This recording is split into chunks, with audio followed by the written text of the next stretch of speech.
கர்த்தர் நம் மத்தியில் பேசாவிட்டால் நாம் எல்லாம் உடஞ்சு போயிடுவோம், குலைந்து போயிடுவோம், தடுமாறி போயிடுவோம், தள்ளாடி போயிடுவோம். எத்தனை பேர் அப்படிதான் சொல்வீங்க?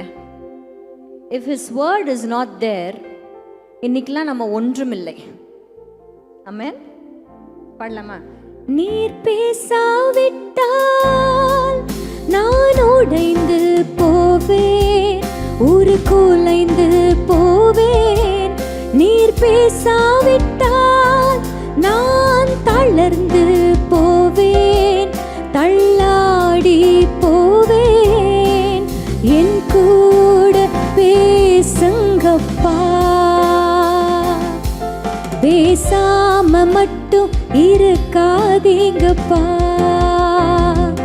ஓ, என் கூட பேசுங்கப்பா, பேசாம மட்டும் இருக்காதீங்கப்பா. அப்பா, இந்த நாளில் எங்களோடு கூட பேசுவீராக ராஜா. அப்பா, எங்க கூட இடைப்பட்டு கொண்டே இருக்கிறீங்க. ஒவ்வொரு ஆண்டவரே பார்ட் ஆஃப் திஸ் ப்ரோக்ராம்ல ஒவ்வொருத்தருக்கும் ஆண்டவரே ஏதோ ஒரு விதத்தில் யூ ஆர் கிவிங் ஆன்சர்ஸ். நிறைய கேள்விகளோடு என் ஜனம் வந்திருக்கையில் ஒவ்வொரு கேள்விகளுக்கும் நீர் விடையளித்து கொண்டிருக்கிற கிருபைக்காய் உமக்கு நன்றி செலுத்துகிறேன் தகப்பனே. இந்த நேரத்தை முழுவதிலுமாய் நீர் பொறுப்பெடுத்துக் கொள்வீராகப்பா. என்னில மேன்மை என்று சொல்லிக்கொள்ள ஒன்றும் இல்லப்பா. நான் குப்பையும் தூசியும் புழுதியுமாய் இருக்கிறேன். ஆனால் நீர் நல்லவர், நீர் எல்லாவற்றுக்கும் மேலானவர். உம்மை நான் இந்த நேரத்தில் உயர்த்த பிரயாசப்படுறேன். நீர் மகிமை அடைவீராகப்பா. ஏசு கிறிஸ்து மூலம் ஜெபிக்கிறேன் ஜீவனுள்ள நல்ல பிதாவே, ஆமென், ஆமென். இன்னும் ஒரு மெசேஜா அப்படின்னு ரொம்ப சோர்வா இருக்கீங்களா? எத்தனை பேர் சந்தோஷமா இருக்கீங்க? கர்த்தருடைய வார்த்தை, ஹல்லேலூயா. இன்றைக்கு என்னால் சொல்ல முடியும், if you are searching for answers, Jesus is the answer. Hallelujah. இன்னைக்கு we are searching for answers. நம்ம ரொம்ப சோர்ந்து போகிறதற்கு காரணமே பதில் தெரியாமல் நாம் தவித்து கொண்டிருக்கிறோம். கர்த்தருடைய வார்த்தையில தான் நம்மளுக்கு பதில் உண்டு. ஆமென். இன்றைக்கு அந்த வார்த்தையை நம்ம பிடிச்சு கொள்ள போகிறோம். கர்த்தர் மாத்திரம் மகிமை அடைவாராக.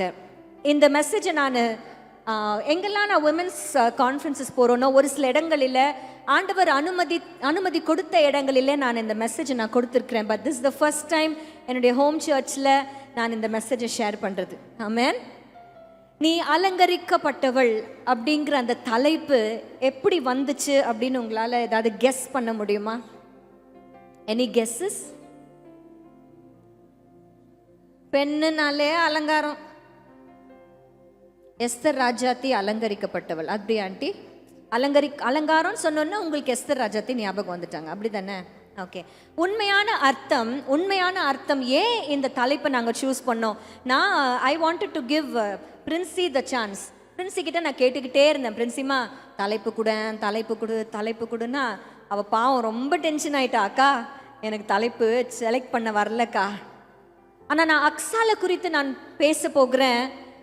ஆண்டவர் எனக்கு அக்ஸால்ல இருந்து தான் பேச சொல்லியிருக்கிறாரு அப்படிங்கிற அந்த வார்த்தையை சொல்லும் பொழுது ஆண்டவருக்கு நான் நன்றி செலுத்தினேன். ஆமென். ஏன் தெரியுமா? அக்ஸால் என்பதற்கு உண்மையான அர்த்தம் அலங்கரிக்கப்பட்டவள் என்ற அர்த்தம். ஹல்லேலூயா. அலங்கரிக்கப்பட்டவள் என்ற அர்த்தம். இன்னொரு படி மேலே போய் அந்த அர்த்தத்தை நான் பார்க்கும் பொழுது, முகத்திரை இருக்கு தெரியுமா? வேல். கல்யாணத்துக்கெல்லாம் போட்டு போவாங்களே, முதல்ல ஒன்று க்ளோஸ் பண்ணிட்டு அப்புறம் தாலி கட்டும் போது மட்டும் தூக்கி விட்டுருவாங்க. அந்த வேல் கிழிக்கப்பட்டது என்ற அர்த்தமாம் அக்ஸாலுக்கு. பர்ஸ்டிங் ஆஃப் த வேல் அப்படின்னு சொல்லி நான் பார்த்தேன். அப்படியே வெடிச்சு சிதறுகிறது அந்த சீலை. எங்கெங்க நடந்துச்சு? திரை சீலை ரெண்டாய் கிழிந்தது. எங்க கிழிந்தது? ஏசப்பா சிலுவையில் அறைந்த அந்த நாளில் திரை சீலை இரண்டாய் கிழிந்து, யாரா இருந்தாலும், அப்பொழுதெல்லாம் மகா பிரதான ஆசாரியர் மாத்திரம்தான் உள்ள போக முடியும். ஆனால் எப்போ இயேசு சுவாமி தன்னுடைய சிலுவையில் தன்னுடைய ரத்தத்தை சிந்தி தன் ஜீவனை கொடுத்தாரோ அன்றைக்கு it was open for all of us. Amen. இன்றைக்கு நம்மளால தைரியமா அவர் கிருபாசன தண்டையில் சேர முடியும்னா it is because of Jesus Christ. Hallelujah. திரைசீலை வெடித்து கிழிந்தது அப்படிங்கிறதுக்கு அர்த்தம் தான் அந்த அக்ஸால். அதனால தான் இந்த இந்த தலைப்பை நாங்கள் சூஸ் பண்ணோம். பெண்ணே, எங்கள் ஐயா சொன்னது அந்த பெண்ணே. நான் வெறும் நீ அலங்கரிக்கப்பட்டவள் அப்படின்னு தான் நான் சூஸ் பண்ணியிருந்தேன். எங்கள் ஐயா அதை கொஞ்சம் அழகாக போயட்டிக்காக என்ன பண்ணிட்டாரு, பெண்ணே. நல்லா சொல்லுங்களேன், பெண்ணே. நீங்கள் எல்லாம் என்ன பார்த்து சொல்லக்கூடாது, பக்கத்தில் பார்த்து சொல்லுங்கள், பெண்ணே நீ அலங்கரிக்கப்பட்டவள். ஆமென், ஆமென். இன்றைக்கு நான் பேச போகிற காரியமும் அதே நியாயாதிபதிகளின் புஸ்தகத்துல 1ஆம் அதிகாரத்துல தான் இருக்குது. எடுத்தவங்க வாசிங்க. நியாயாதிபதிகள் 1ஆம் அதிகாரத்தினுடைய முதல் வசனம்.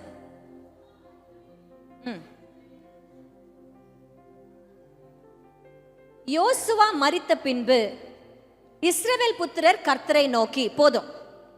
யோசுவா மரித்த பின்பு இஸ்ரவேல் புத்திரர் கர்த்தரை நோக்கி, அது வரையில இஸ்ரவேல் புத்திரர் டைரக்டா கர்த்தரிடம் பேசவில்லை. அவங்களுக்கு யாரா ஒருத்தர் பேசுறதுக்கு ஒரு ஆள் வச்சிருந்தாங்க. முதல்ல மோசே பேசினார். ஆண்டவர் மோசே இடத்துல பேசுவார், மோசே ஜனங்கள் இடத்துல பேசுவார்.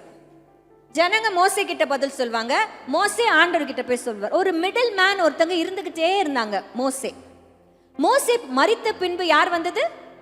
யோசுவா வந்தார். பாவம், அவர் வந்து எல்லாத்தையும் பகிர்ந்து கொடுத்தாரா? எல்லா காணியாட்சிகளையும் பகிர்ந்து கொடுத்தது யோசுவா தான்.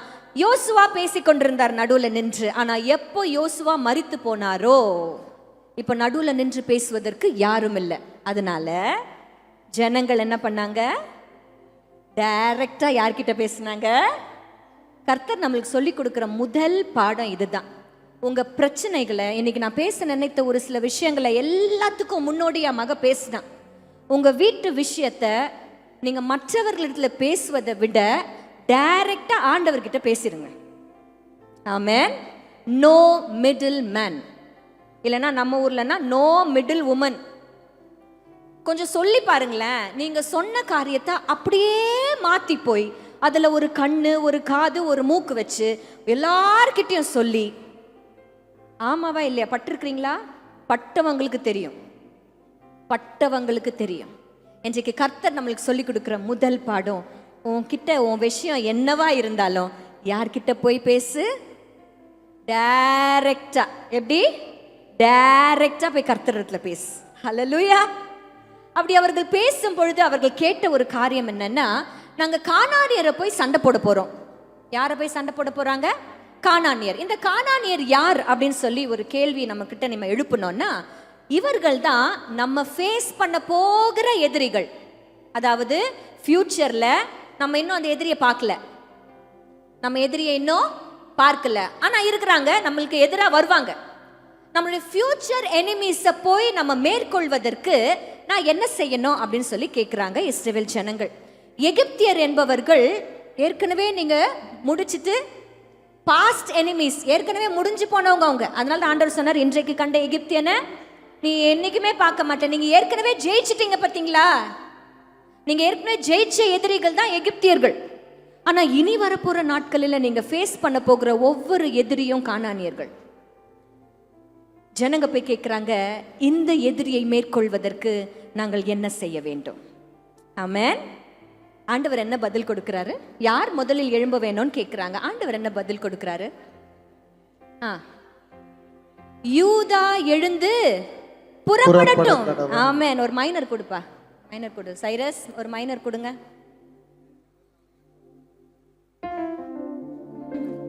ஒரு பிச்சு ஏத்திருங்க, கூட சேர்ந்து பாடுங்க. சத்துருவின் கோட்டையை தகர்த்தெறிய யூதா முதலில் செல்லட்டுமே, நம் தேசத்தின் நுகத்தை முறித்தெறிய துதிக்கும் வீரர் எழும்பட்டுமே. சத்துருவின் கோட்டையை தகர்த்தெறிய யூதா முதலில் செல்லட்டுமே, நம் தேசத்தின் நுகத்தை முறித்தெறிய துதிக்கும் வீரர் எழும்பட்டுமே. யூதாவின் செங்கோல் துதியின் ஆளுகை, நம் தேவனின் ராஜ்யம் என்றும் துதியின் ராஜ்யம். ஹல்லேலூயா. ஆண்டவர் சொல்றாரு, முதலாவது யார் எழுந்து புறப்படட்டும்? யூதா எழுந்து புறப்பட்டோம். ஏன் அப்படின்னு என்னைக்கா யோசிச்சிருக்கீங்களா? ஏன் யூதா? 12 பேர் இருந்தாங்களா? சொல்ல போனா நம்ம 12 பேருன்னு சொல்லக்கூடாது, 13 பேருன்னு சொல்லணும். ஏன் நம்ம தீனால விடுறது? நம்மளே தீனால விட்டுட்டோம்னா மற்றவங்கெல்லாம் அப்புறம் எப்படி இல்லை? நியாயமா பார்த்தா 13 பேர் இருந்த இடத்துல ஆண்டவர் ஒரே ஒருத்தனை மாத்திரம் எழுப்பி இவன் தான் முதல்ல போகணும்னு சொல்வதற்கு காரணம் என்னன்னு நீங்க நினைக்கிறீங்க? வயசோ யூதா என்றால் அதை யார் பேர் வச்சது? அதை யார் பேர் வச்சது? யார் பேர் வச்சது? ஆண்டவர் முதல்ல எனக்கு ஞாபகப்படுத்தினது லேயால தான். இன்னைக்கு வரும்போது ஜூடா கிட்ட சொல்லிட்டு வந்தேன், எங்க நம்ம ஜூடா கிட்ட சொல்லிட்டு வந்தேன், உன்னை பத்தி தாண்டா நான் பேச போறேன் அப்படின்னு சொல்லிட்டு தான் நான் வந்திருக்கேன். ஜூடா யூதாவை முதலில் எழும்பட்டும் என்று கர்த்தர் சொன்னதற்கு என்ன நோக்கம் இருக்கும் என்று ஆண்டவர்கிட்ட கேட்கும் பொழுது ஆண்டவர் எனக்கு நினைவுபடுத்தினது யூதாவின் தாயார. யார் அவங்க? லேயாள். எத்தனை பேருக்கு ஞாபகம் இருக்கு அந்த ஸ்டோரி? ஒருத்தன் லவ் பண்ணானா, ஆமாவா? நம்மெல்லாம் சொல்லின்னு இருக்கிறோம் நம்ம பிள்ளைங்களுக்கு. நம்ம பிள்ளைங்க அடிக்கடி கேட்குற, வாலி பிள்ளைங்க அடிக்கடி கேட்குற ஒரு விஷயம் என்னன்னா, அக்கா அண்ணா நாங்கள் லவ் பண்ணலாமா? பண்ணக்கூடாதுன்னு சொன்னால் கம்முன்னு இருக்குவா? போதுங்க அதுங்க. இப்பெல்லாம் அப்பா அம்மாக்கெல்லாம் ஒரு வேலையும் கொடுத்துறதில்ல, அதுங்களே பார்த்து இதோ இதுதான் பையன் இதுதான் பொண்ணுன்னு வந்து சொல்லிடுதுங்க வீட்டில்.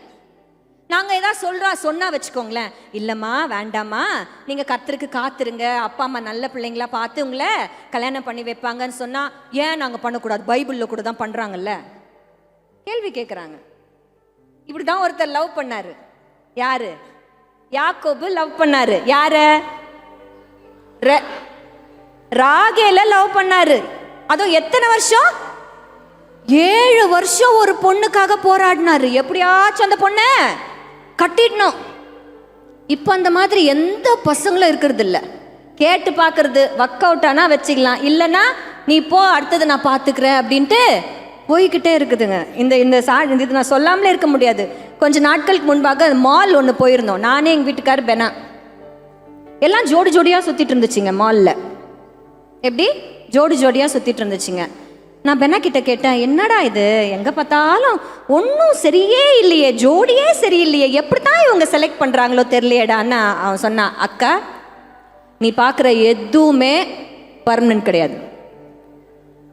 நான் சொன்னா நீ பார்க்குற எதுவுமே சும்மா ஜாலிக்குக்கா, ஒத்து வந்தால் இருப்பாங்க, இல்லைன்னா தூக்கி போட்டு போயினே இருப்பாங்க. ஆனால் அந்த நாட்களில் யாக்கோபு 7 வருஷம் வேலை செய்தான்.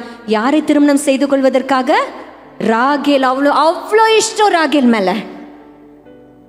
எனக்கு ஒன்றுமே புரியல. கல்யாணம் தண்ணி கூடயா மூஞ்சி பார்த்துருக்க மாட்டான். அப்படி யாராவது இருக்கீங்களா? திருமண டைம்ல உங்க ஹஸ்பண்டோட ஃபேஸே பார்க்காம திருமணம் செய்து கொண்டவங்க யாரா இருக்கீங்களா? பெரியவங்க அக்கா நீங்களா?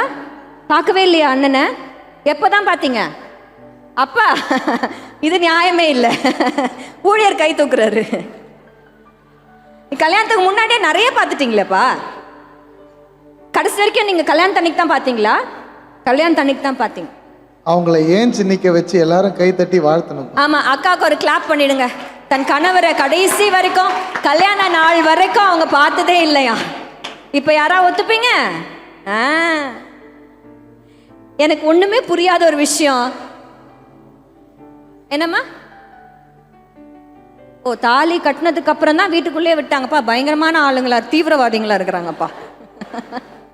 சரி, எனக்கு என்ன புரியலன்னா, சரி கல்யாணத்தப்போதான் ஒருவேளை நம்ம நினைக்கலாம், முஸ்லீம் கல்யாணத்துலலாம் என்ன பண்ணுவாங்க, பூவெல்லாம் போட்டு மூடி இருப்பாங்களோ, ஒருவேளை அப்படி மூடிட்டாங்களோ, தெரியாம போச்சோ. அதுக்கப்புறம் கூடயா பார்த்துருக்க மாட்டான். காலையில் ஏஞ்சி பார்க்குறான் வேற பொண்ணு. ஐயோ என்ன பண்றது? நேரா போறான் மாமனார் கிட்ட. ஏன் இந்த விஷயத்தை இப்படி பண்ணீங்க? அவர் சொல்றாரு, சின்னவ மூத்தவ இருக்கும் போது இளையவனை கல்யாணம் பண்ணி கொடுக்க முடியாது, அதனால தான் இதை முதல்ல சொல்லியிருக்கலாம்ல. இவர் வந்து அழகா என்ன பண்ணிட்டார், நடுவில் ப்ளே பண்ணிட்டாரு. இவன் சொல்றான், இல்லை நான் ராகேல நிச்சயமா நான் கல்யாணம் பண்ணிக்கணும், அதற்காக இன்னும் 7 வருஷம் அது ப்ரீபெய்டா வேலை செஞ்சான். எதுக்கு? லேயால கட்டிக்கிறதுக்கு முன்னாடி ப்ரீபெய்டா வேலை செஞ்சான், இப்போ போஸ்ட் பெய்டில் வேலை செய்கிறேன்றான். கல்யாணம் பண்ணிட்டு 7 வருஷம் ராகேலுக்காய் வேலை செய்தவன். அவன் அவ்வளோ அன்பு அந்த பிள்ளை மேலே. ஆமாவா? இதுல ரொம்ப பரிதாபமான ஒரு நிலைமையில இருந்தது யாருன்னா லேயாள் தான். வசனம் தெளிவாய் சொல்லுகிறது, அவள் அற்பமாய் எண்ணப்பட்டாள் என்று. அற்பமாய் எண்ணப்பட்டாள்னா யாரால அற்பமாய் எண்ணப்பட்டாள் தெரியுமா? தன் கணவரால. தன் கணவரால அற்பமாய் எண்ணப்பட்டாள். எனக்கு என்ன புரியலன்னா, பொண்ணு பிடிக்கல, தப்பா கல்யாணம் பண்ணிட்டேன், ஆனா குழந்தை மட்டும் லைனா பெத்துனே இருக்கிறாங்க. இது எந்த கணக்குல போய் சேர்க்கறதுன்னு எனக்கு தெரியல. சரி, ஓகே, எடுத்து திருப்பி வைத்துக் கொள்ளுங்கள். ஆதியாகமத்தின் புஸ்தகம் 29ஆம் அதிகாரம் 29ஆம் அதிகாரத்தினுடைய 30ஆம் வசனத்தை நான் வாசிக்கிறேன். யாக்கோபு ராகேலையும் சேர்ந்தான், லேயாளை பார்க்கிலும் ராகேலை அவன் அதிகமாய் நேசித்து பின்னும் 7 வருஷம் அவனிடத்தில் சேவித்தான். லேயாள் அற்பமாய் எண்ணப்பட்டாள் என்று யார் பார்த்தது? கர்த்தர் கண்டு அவள் கர்ப்பம் தரிக்கும்படி செய்தார் என்று வசனம் சொல்லுகிறது. மனுஷனால் அற்பமாய் பார்க்கப்பட்டாலும் யாரால் கண்டு கொள்ளப்படுவீர்கள்? கர்த்தரால். ஹல்லேலூயா. அதனால தான் சொல்றேன், ஃபர்ஸ்ட் எடுத்த உடனே உங்களுக்கு எதனா ஒரு பிரச்சனைனா முதல்ல மனுஷங்கிட்ட ஓடாத, ஆண்டவர்கிட்ட ஓடு. ஆமென். அற்பமா எண்ணப்பட்டதை கர்த்தர் கண்டு கொண்டதுனால அழகா என்ன பண்ணாரு? அவள் கர்ப்பம் தரிக்கும்படி செய்தார் என்று வசனம் சொல்லுகிறது. இப்போ முதல் குழந்தையை பெற்றெடுக்கிறா, என்ன பேசுறான்னு சொல்லி பார்க்கலாமா? முதல் குழந்தையை பெற்றெடுக்கும் பொழுது 32ஆம் வசனம் சொல்லுகிறது, லேயாள், நானே வாசிக்கிறேன், இதை லைவ்ல போறதுனால நீங்க வாசிச்சா கேட்காது வெளியில, அதனால நான் வாசிக்கிறேன், இல்லைன்னா யாராவது மைக்ல வாசிச்சு ஹெல்ப் பண்ணுங்க. லேயாள் கர்ப்பவதியாகி ஒரு குமாரனை பெற்று கர்த்தர் என் சிறுமியை பார்த்தருளினார். இப்பொழுது என் புருஷன் என்னை நேசிப்பார் என்று சொல்லி அவனுக்கு ரூபன் என்று பெயரிட்டார். அவ எதனால அந்த ரூபன் அப்படின்னு பெயர் வைக்கிறாவ? கர்த்தர் என் சிறுமையை அப்போ சிறுமப்படுத்தப்பட்டிருக்கிறது உண்மை. யாரால சிறுமப்படுத்தப்படுறா? தன் கணவரால சிறுமப்படுத்தப்படுறா. தான் அற்பமாய் எண்ணப்பட்டா. என்ன சொல்லுகிறது வசனம்? தன் புருஷன் என்னை நேசிப்பார் என்று சொல்லி அவனுக்கு ரூபன் என்று பெயரிடுகிறா. அப்போ நான் என்ன சொல்றேன்? ரூபன் பிறக்கிற வரைக்கும் யாக்கோபு அவரை நேசிக்கவே இல்லை. அவளுடைய ஏக்கம் எல்லாம், அவளுடைய வாஞ்சை எல்லாம், என் புருஷன் எப்படியாச்சும் என்ன நேசிப்பார். முதல் குழந்தையை பெற்றெடுத்தா, ரூபன் என்று பெயரிட்டுட்டா. அடுத்த குழந்தைக்கு போமா? வசனம் 33 சொல்லுகிறது, மறுபடியும் அவள் கர்ப்பவதியாகி ஒரு குமாரனை பெற்று நான் அற்பமாய் எண்ணப்பட்டதை கர்த்தர் கேட்டருளி. அப்போ ரூபன் பிறந்ததுக்கு அப்புறம் அவருடைய புருஷன் அவனை நேசிச்சாரா? நேசிச்சார்னு ஏக்கத்தோடு தானே ரூபன் பேர் வச்சா. ஆனா அது நடந்துச்சா? நடக்கல. 2வது பிள்ளை பிறக்கும் போதும் அவன் என்ன சொல்றா? அற்பமா என்ன. அப்போ still she has not found her husband's love. ஆனா அவருடைய ஏக்கம் எல்லாம் என்ன? எப்படியாச்சும் என் புருஷன் என்ன நேசிப்பார். 2வது பிள்ளையும் பெற்றெடுத்தா ஒரு ஏக்கத்தோடு, புருஷனுடைய நேசம் இல்லாம 2வது சிமியோனையும் பெற்றெடுத்தா. 3வது பிள்ளையை பெற்றெடுக்கிறா. பின்னும் அவள் கர்ப்பவதியாகி ஒரு குமாரனை பெற்று என் புருஷனுக்கு 3 குமாரரை பெற்றபடியால் அவர் இப்பொழுது என்னோட சேர்ந்திருப்பார் என்று சொல்லி அப்போ இன்ன வரைக்கும் அவ எதிர்பார்த்த புருஷனுடைய அன்பு கிடைச்சதா கிடைக்கலையா? இதெல்லாம் சொல்லுங்க. கிடைக்கல. ஆனா அவ ஏங்குனதுலாம் எங்க? எப்படியாச்சும் என்ன நேசிப்பாரு. ஃபாதர் பாட்டு இருக்குல்ல, இரவெல்லாம் பகலெல்லாம் இதயம் எனக்காய் துடிக்குதையா, என் நினைவெல்லாம் பேச்செல்லாம் நேசரே உம்மை பற்றித்தானே ஐயா. ஒவ்வொரு நாளும் அப்படி ஏங்கியிருப்பா. யாரு? தான் புருஷனுக்காக ஏங்கியிருப்பா. இரவெல்லாம் பகலெல்லாம் இதயம் உமக்காய் துடிக்குதையா. நான் நம்புற அவ பாடியிருப்பா. இரவு அப்புறம் நினைவெல்லாம் பேச்செல்லாம் நேசரே உம்மை பற்றித்தானே ஐயா. 3 பிள்ளைகளை பெற்றெடுத்தா. புருஷனுடைய அன்புக்காக ஏங்கி ஏங்கி ஏங்கி ஏங்கி பெற்றெடுத்தா.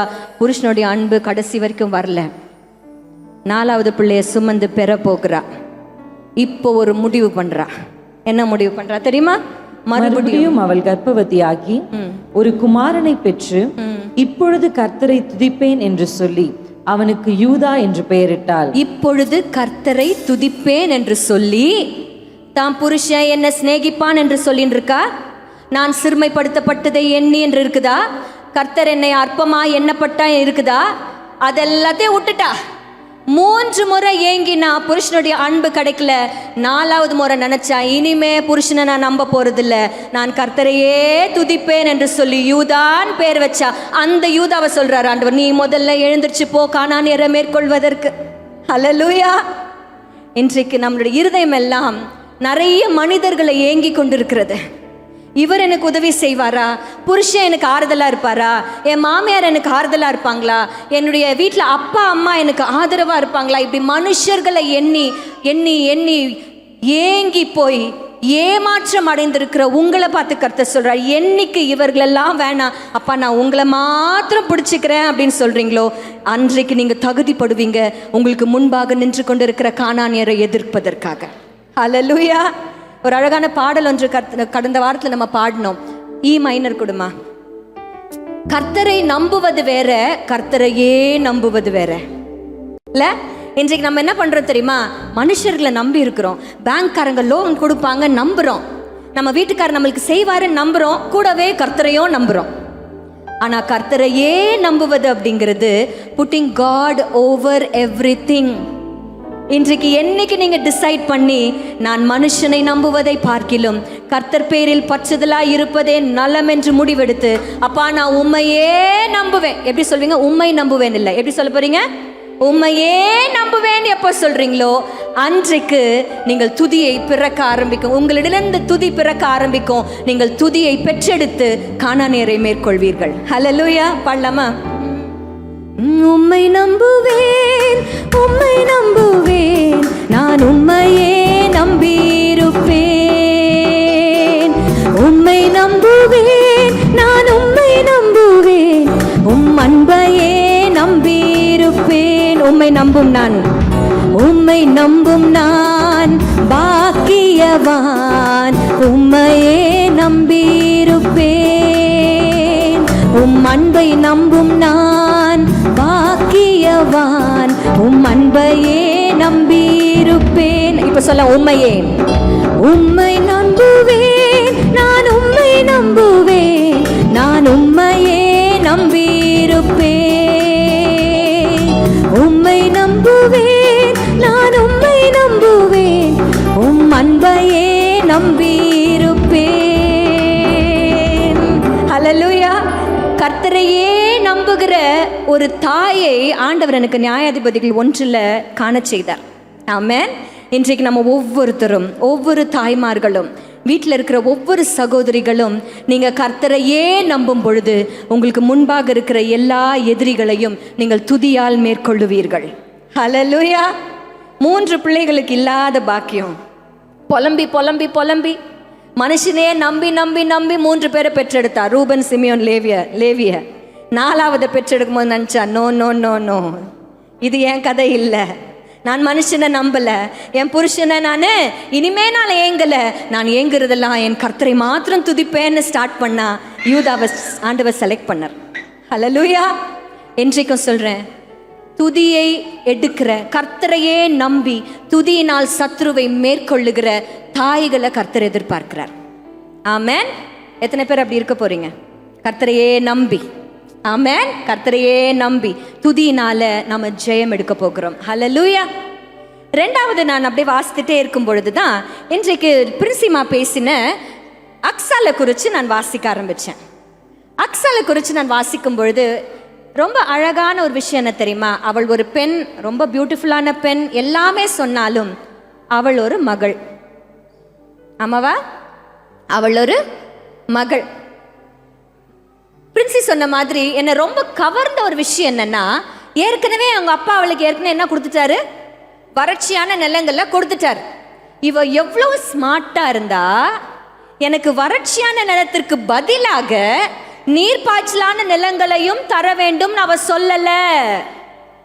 இப்ப நீங்களா இருந்தா என்ன பண்ணுவீங்க? ஒரு புடவை எடுத்துட்டு வந்து உங்களுக்கு பிடிக்கலன்னா வேற போய் இதை கொடுத்து எக்ஸ்சேஞ்ச் பண்ணிப்போம். ஆனா அதுல நிறைய பேர் என்ன தருவாங்க, இதையும் வச்சுக்கிறேன், அடுத்த வாரத்துல போய் இன்னொரு புடவையும் எடுத்துக்கிறேன், அப்படி நிறைய பேர் இருக்கீங்க. She never asked her father for exchange. அவ கேட்டது என்ன தெரியுமா? இன்னும் கேட்டா, இன்னும் கேட்டா. இன்னும் கேட்கிற உரிமை யாருக்கு தெரியுமா? அப்பா கிட்ட தான் கேட்க முடியும். ஒரு மக கிட்ட, ஒரு மக அப்பா கிட்ட தான் கேட்க முடியும். ஹல்லேலூயா. கர்த்தர் எனக்கு கொடுத்திருக்கிற வறட்சியான நிலங்கள் எதுவா இருந்தாலும் என்னால் அதை செழிப்பாய் மாற்ற என்னால் கூடும். ஒவ்வொரு பெண்ணுக்கும் கர்த்தர் அப்படிப்பட்ட ஒரு பாக்கியத்தை கொடுத்திருக்கிறார். You can make the dry land as a fertile land. உங்க வீட்டில் இருக்கிற எல்லா கஷ்டங்களையும் அட்ஜஸ்ட் பண்ணி, காரியங்களை நீங்க அட்ஜஸ்ட் பண்ணி வாழ்வதற்கு கர்த்தர் உங்களுக்கு சொல்லி கொடுத்திருக்கிறார். இன்றைக்கு நம்ம நிறைய பேருடைய வீட்டில் வறட்சியான சூழ்நிலைகள் காணப்படலாம். ஆனால் இன்றைக்கு நம்ம என்ன கேட்க போறோம் தெரியுமா? அதெல்லாம் இருக்கட்டும் ஆண்டவரே, எனக்கு இன்னும் ஆசீர்வாதத்தை தாங்க. ஹல்லேலூயா. இன்னும் கேட்கிற உரிமை உள்ள மகள்களா நீங்க மாறணும்னு கர்த்தர் எதிர்பார்க்கிறார். ஹல்லேலூயா. ஆண்டவர் நம்ம யார்கிட்ட தெரியுமா தைரியமா போய் கேட்க முடியும்? அப்பா கிட்ட தான் போய் கேட்க முடியும். அது நியாயமே இல்லைன்னா கூட, இப்போ வீட்டில் 2 பேர் இருக்காங்க, 2 பேருக்கும் சரிசமமாக பகிர்ந்து கொடுத்தாலும் நீங்கள் வீட்டில் போய் அப்பா கிட்ட போய் எனக்கு இன்னும் கொஞ்சம் கிடைக்குமான்னு கேட்டால் அப்பா என்ன பண்ணுவார் தெரியுமா? தனக்கிட்ட இருக்கிறத இன்னும் எடுத்து கொடுப்பார். ஹல்லேலூயா. அப்படி இன்னும் ஆண்டவரிடத்தில் பெற்றுக்கொண்ட ஒரு உரிமையுள்ள ஒரு மகளை அங்கே நான் பார்த்தேன். இன்றைக்கு உங்களுடைய ஜெபம் என்ன தெரியுமா? அப்பா, என்னுடைய வறட்சியான நிலம்லாம் இருக்கட்டும், அதை செழிப்பாய் மாற்ற இன்றைக்கு நம்ம கேட்டிருக்க சத்தியத்தின்படி நீரூற்றாகிய பரிசுத்த ஆவியானவரை நம்ம பெற்றுக்கொள்ளும் பொழுது அது தானா எப்படி மாறும்? செழிப்பாய் மாறும். அது மாத்திரம் இல்லை, எனக்கு இன்னும் கொடுங்கப்பா, உரிமையா நான் கேட்குறேன்ப்பான்னு நீங்க ஜெபிங்க. கொடுப்பாரா கொடுக்க மாட்டாரா? நிச்சயமா கொடுப்பார். ஏன்னா அவ்வளவு அன்பு நம்ம மேல. ஆமென். இப்போ சமீபத்தில் வந்து ஒரு பாடல் நம்மளுடைய மனதெல்லாம் ரொம்பவும் உடைத்து ஒரு பாடல் வந்து அப்பா பாட்டு. எத்தனை பேருக்கு அந்த பாட்டு தெரியும்? ஆமென். குடும்பா. ஹல்லேலூயா. நம்ம அவர் அப்பான்னு கூப்பிடலாம். இன்னைக்கு ஆண்டரை பார்த்து கேட்க போறீங்க, அப்பா எனக்கு இன்னும் ஆசீர்வாதங்களை தாங்க ஆண்டவரே. கேட்பீங்களா? இன்றைக்கு மகள்களா மாறி ஆண்டவர்கிட்ட நம்ம கேட்க போறோம். அப்பா, அப்பா, அப்பா, மகன் நான், உம் மகள் நான். அப்பா, அப்பா, மகன் நான், உம் மகள் நான்.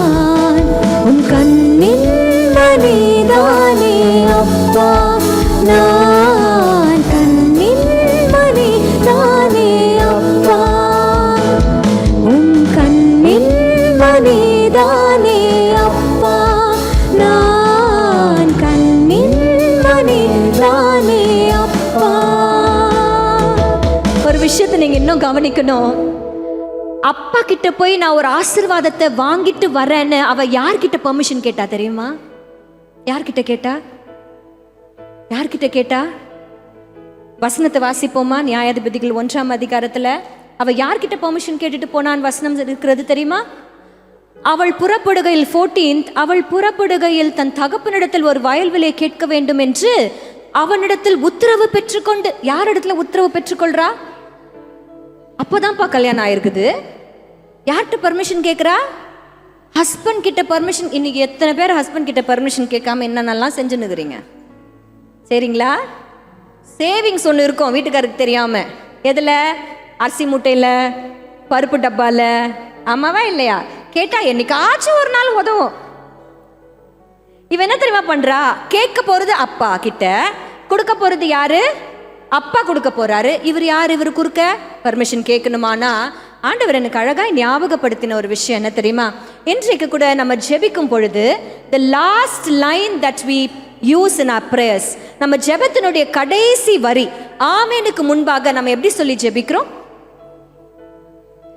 இயேசுவின் மூலம் ஜெபம் கேளும். பிதாவிடத்துல தான் ஜெபிக்கிறீங்க, பிதா கிட்ட தான் கேட்குறீங்க. ஆனா யார் மூலமா கேட்குறீங்க? இயேசுவின் மூலமாய் பிதாவினிடத்துல போகும்பொழுது அந்த ஜெபத்திற்கு பதில் வருமா வராதா? பதில் வந்துச்சு. அக்ஸாக்கு கொடுக்க போறது அப்பா, பெர்மிஷன் பெற்றுக்கொண்டது ஹஸ்பண்ட் கிட்ட. அவ கேட்ட அந்த நீர் பாய்ச்சலான நிலத்தை அவ பெற்றுக்கொண்டாள். என்றைக்கும் பிதாவினிடத்துல கேட்கிற உரிமையுள்ள மகள்களா நீங்க மாறும் பொழுது, யார் மூலமாய் நீங்க கேட்டீங்கன்னா, இயேசு கிறிஸ்து மூலமாய் நீங்கள் கேட்கிற ஒவ்வொரு ஜெபத்திற்கும் அவர் சித்தத்தின்படி உங்களுக்கு பதில் அளிப்பார். ஹல்லேலூயா, ஆமென். 2 காரியங்களை பார்த்தோம். கர்த்தரையே நம்புகிற தாயை குறித்து பார்த்தோம். உரிமையாய் ஆண்டவரிடத்துல இன்னும் வேணும் அப்படின்னு கேட்கிற ஒரு மகளை குறித்து பார்த்தோம். ஆமாவா? ஓகே, திருப்பி வச்சுக்கோங்க. இதே நியாயாதிபதிகளின் புஸ்தகத்தில் 4ஆம் அதிகாரம் 5ஆம் அதிகாரத்தில் ஒரு ரொம்ப சேலஞ்சிங்கான ஒரு உமனை நம்ம பார்க்கிறோம். யார் அவங்க? டெபோராள். சரியா? எடுத்தவங்க வாசிங்க. 4ஆம் அதிகாரத்தினுடைய 4ஆம் அதிகாரம் அக்காலத்திலே 4ஆம் வசனம். அக்காலத்திலே லபிதோத்தின் மனைவியாகிய தெபோராள் என்னும் தீர்க்கதரிசியானவள் இஸ்ரவேலை நியாயம் விசாரித்தாள். அக்காலத்திலே லபிதோத்தின் மனைவியாகிய தெபோராள். இந்த வசனத்துல உங்களை ரொம்ப கவர்ந்த ஒரு வார்த்தை எதுவா இருக்கும்னு நினைக்கிறீங்க? தீர்க்கதரிசி. தீர்க்கதரிசியானவள். வேற என்ன உங்க மனசை ரொம்ப கவருகிற ஒரு வார்த்தை? இஸ்ரவேலை நியாயம் தீர்க்கிறவள். Very good. எத்தனை பேருக்கு மனைவிங்கிற வார்த்தை கண்ணை உறுத்துச்சா? ஆண்டிக்கு உறுத்துச்சா? என் கண்ணை அதுதான் உறுத்துச்சு. வசனம் தெளிவாய் சொல்லுகிறது, லபிதோத்தின் மனைவியாக்கிய தெபோராள். அப்போ மனைவியா இருக்கிற ஒவ்வொருத்தரும் வசனம் என்ன சொல்ல, அவ தீர்க்கதரிசியாகவும் இருந்தால், நியாயம் விசாரிக்கிறவளாகவும் இருந்தா. இன்னைக்கும் என்னால தைரியமா சொல்ல முடியும், ஒவ்வொரு மனைவியும் தீர்க்கதரிசி. நீங்க ரொம்ப ஆவிக்குரிய விதத்துல நீங்க யோசிக்கவே வேணாம். உங்க பிள்ளைகிட்ட சொல்வீங்க, அங்க போவாத, அங்க போனா நீ விழுந்துருவ, அதை மீறி அது போச்சுன்னா கண்டிப்பா. அப்ப நீங்க தீர்க்கதரிசி தானே? ஆமாவா இல்லையா? நியாயம் விசாரிக்கிறவள். எங்க வீட்டுல நியாயம் விசாரிக்க முடியாம நான் படுற அவஸ்தை இருக்குது பார்த்தீங்களா? இது ஒண்ணு சொல்லும், அது ஒண்ணு சொல்லும். இது பக்கம் இருக்கிற நியாயத்தை கேட்கணும், அது பக்கம் இருக்கிற நியாயத்தை கேட்கணும், நடுவுல நின்று நியாயம் விசாரிக்கணும். நடக்குதா உங்க வீட்டுல? ஒவ்வொரு மனைவியானவளுக்கும் கர்த்தர் கொடுக்கிற பெரிய ஒரு கிஃப்ட் என்ன தெரியுமா? You can make peace in your house. நியாயம் விசாரித்து சமாதானத்தை உண்டு பண்ணுகிற பெரிய பாக்கியத்தை கர்த்தர் ஒவ்வொரு மனைவிக்கும் கொடுக்கிறார். ஹல்லேலூயா. இந்த மனைவியானவள பாராக் வந்து கூப்பிடுறாரு, நீ வா, நம்ம போய் யுத்தம் செய்யணும். தெபோரா சொல்லுறா, நான் வரமாட்டேன். அப்படி நான் வந்தா இந்த யுத்தத்தினுடைய மேன்மை யாருக்கு கிடைக்கும்?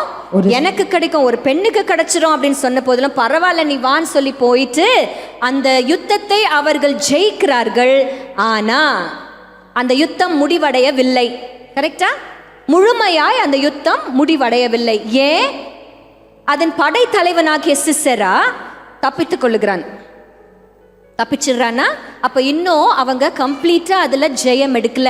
இன்றைக்கு கூட ஒரு சில விஷயங்களை நீங்க போராடிட்டு இருக்கிறீங்க, இன்னும் கம்ப்ளீட்டா நீங்க ஜெயம் எடுக்கல. அப்படி ஏதாவது இருப்பீங்களா? உங்க மனசுல வச்சுக்கோங்க, அப்பா நான் இன்னும் ஜெயம் எடுக்காம இன்னும் போராடி கொண்டிருக்கிற ஒரு சில போராட்டங்களை கர்த்தர் உங்களுக்கு ஞாபகப்படுத்துவாராக. ஹல்லேலூயா. இன்னும் நீங்க ஜெயம் எடுக்கல, ஆனா ஜெயம் எடுப்பீர்கள். ஆமென். சிசரா தப்பிச்சு போயிட்டு எங்க போயிடுறான்? யாகேல் வீட்டுக்கு போயிடுறானா? வசனம் சொல்லுகிறது, யாராவது வாசிப்பீங்களா? 4ஆம் அதிகாரத்தினுடைய 17ஆம் வசனம். சிசரா கால்நடையாய் கேனியனாகிய ஏப்பேரின் மனைவியாகிய யாகேலுடைய கூடாரத்துக்கு ஓடி வந்தான். இங்க என்ன வசனம் சொல்லுகிறது? யார்கிட்ட ஓடி போனார் சிசரா? யாகேல் கிட்டையா, இல்லைன்னா ஏபேரின் மனைவியாகிய யாகேல் கிட்டையா? ஏப்பேரின் மனைவியாகிய. இன்னைக்கு சொல்றேன், ஒரு மனைவி கிட்ட சத்ரு தப்பிச்சானா இன்னொரு மனைவி கிட்ட வந்து மாட்டுவான். ஹல்லேலூயா. நீங்க மனைவியாய் நின்று முடிக்காத போராட்டங்களை மனைவியாய் இருந்து முடிப்பீர்கள். ஹல்லேலூயா. ஆமென். முடிச்சால அவ யாகேல் தண்ணி கேட்டான், என்ன கொடுத்தா? பாலை கொடுத்தா. வந்து அழகா வச்சு ஒரு ஜமுக்காலத்தை மேல தூக்கி போட்டு, நான் யோசிக்கிறேன், மொத்தமா ஜமுக்காலத்தை போட்டு மூடிட்டா தலை எந்த பக்கம் இருக்குது, கால் எந்த பக்கம் இருக்குது, எப்படி தெரிஞ்சிருக்கும் அவளுக்கு? ஏன் எப்படி ஆண்டி? நெத்தி எப்படி தெரிஞ்சிருக்கும்?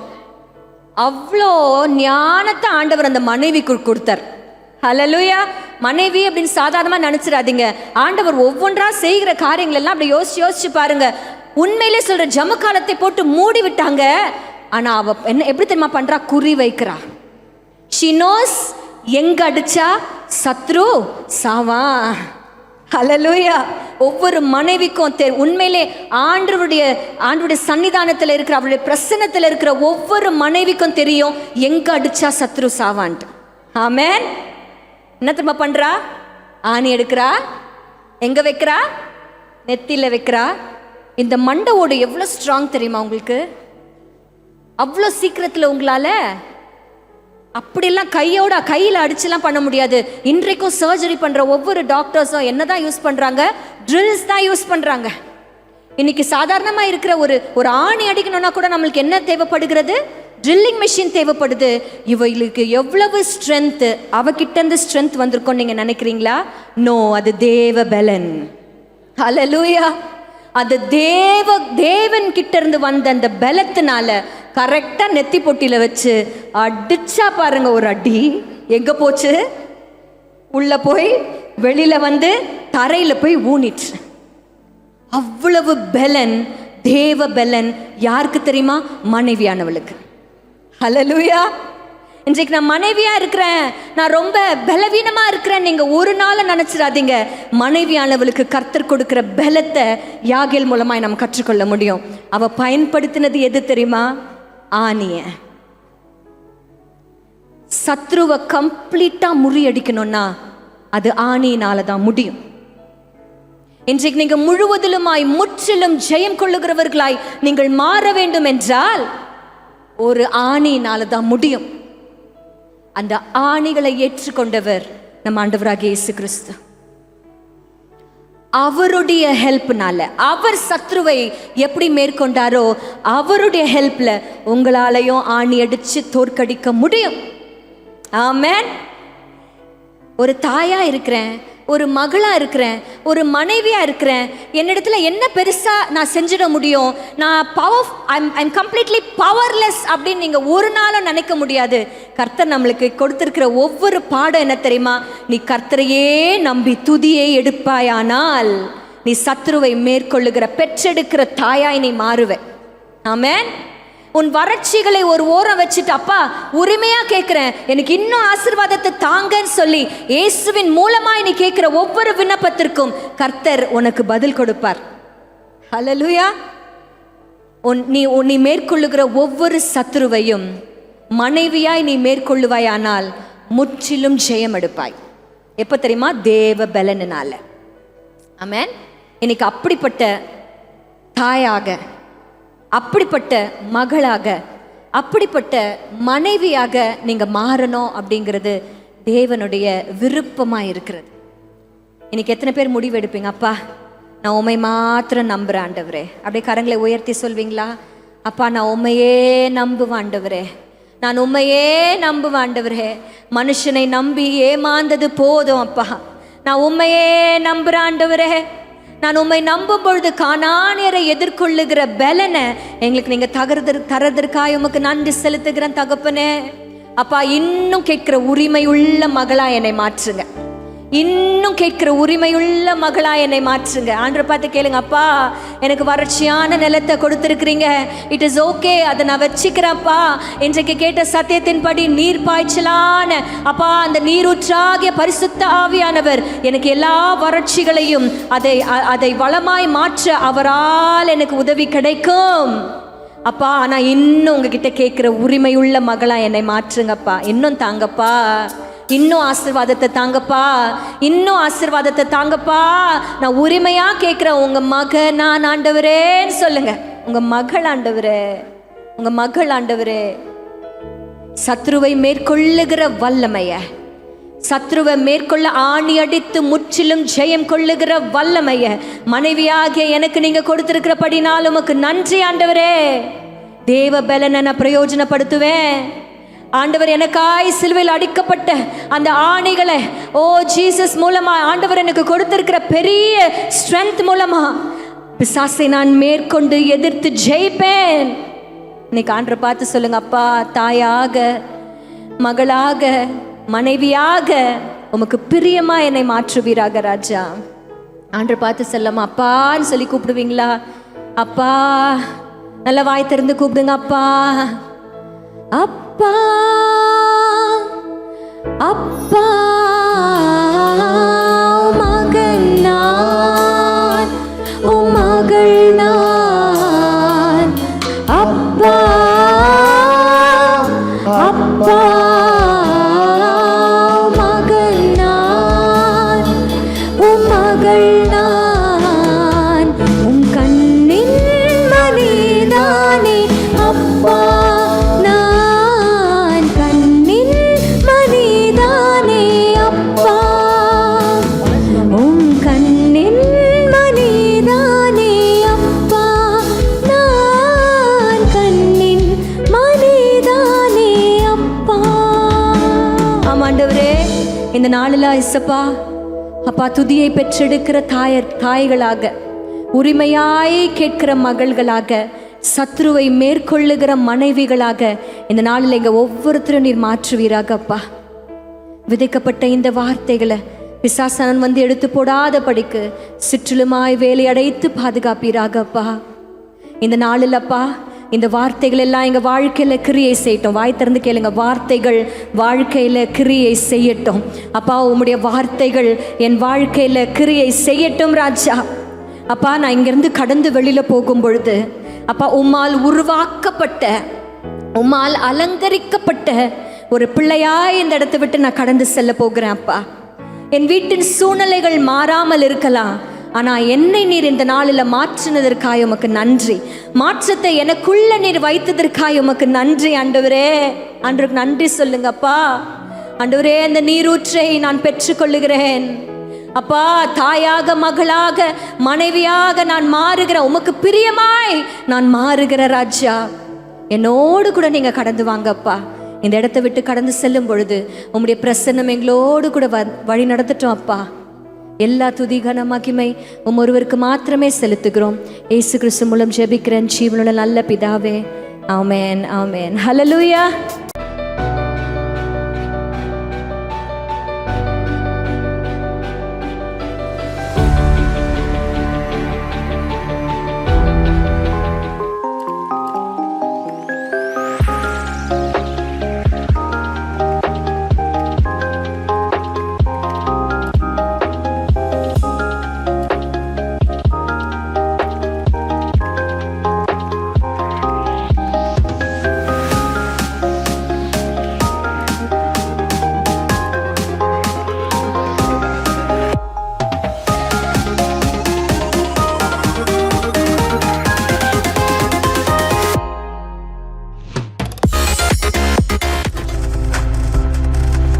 நீங்கள் பார்த்து கொண்டிருப்பது உங்கள் ஜாய் டிவி. உங்கள் துக்கம் சந்தோஷமாய் மாறும்.